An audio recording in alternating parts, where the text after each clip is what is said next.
আমাদের পুরুলিয়া ঘুরতে গিয়ে হাতে একটা দিন সময় ছিল, তাই আমরা ঠিক করলাম পুরুলিয়া থেকে 100 কিলোমিটার দূরে রয়েছে মুকুটমণিপুর।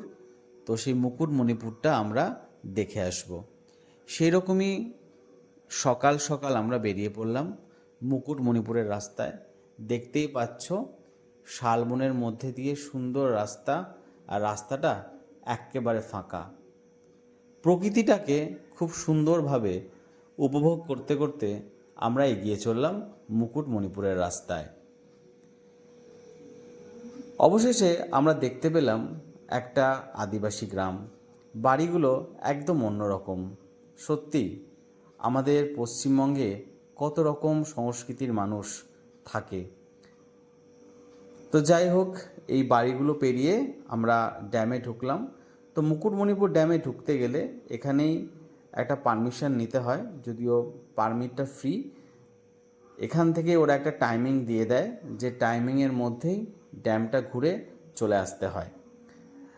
তো আমরা এগিয়ে চললাম ড্যামের দিকে।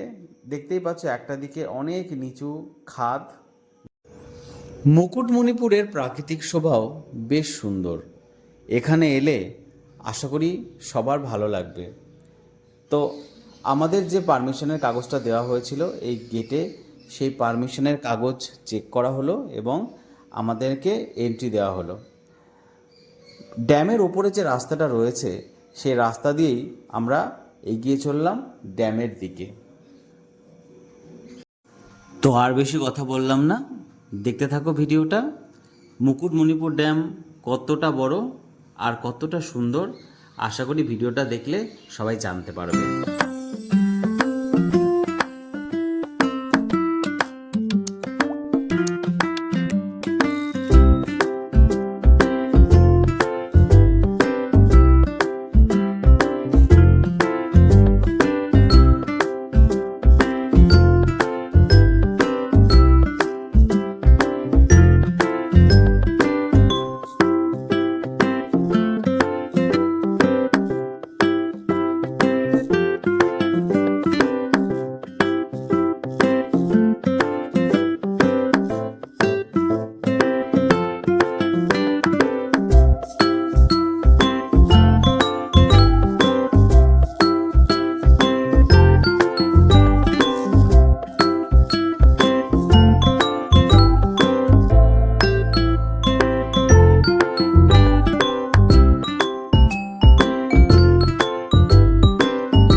মুকুটমণিপুর ড্যামের উপরে রয়েছি। তো ড্যামটা কতটা বড় না আসলে ঠিক বোঝানো যাবে না।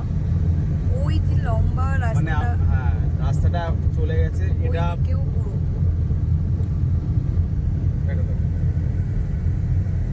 The floating house.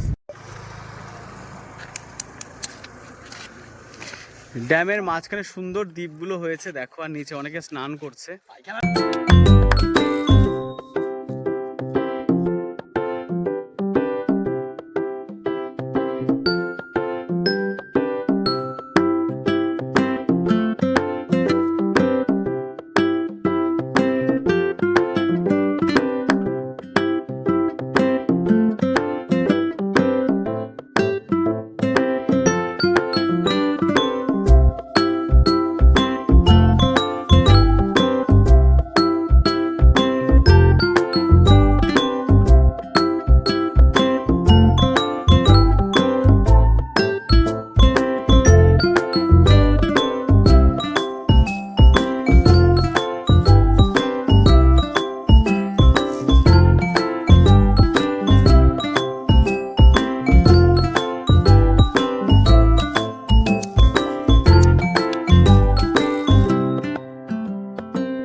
তো মুকুটমণিপুর এলে তোমরা বোটিং করতে পারো। এখানে অনেক বোট রয়েছে, যদিও আমাদের হাতে সময় ছিল না, তো আমাদের আর বোটিং করা হয়ে ওঠেনি। তোমরা এলে অবশ্যই কিন্তু এখানে বোটিং করতে পারো।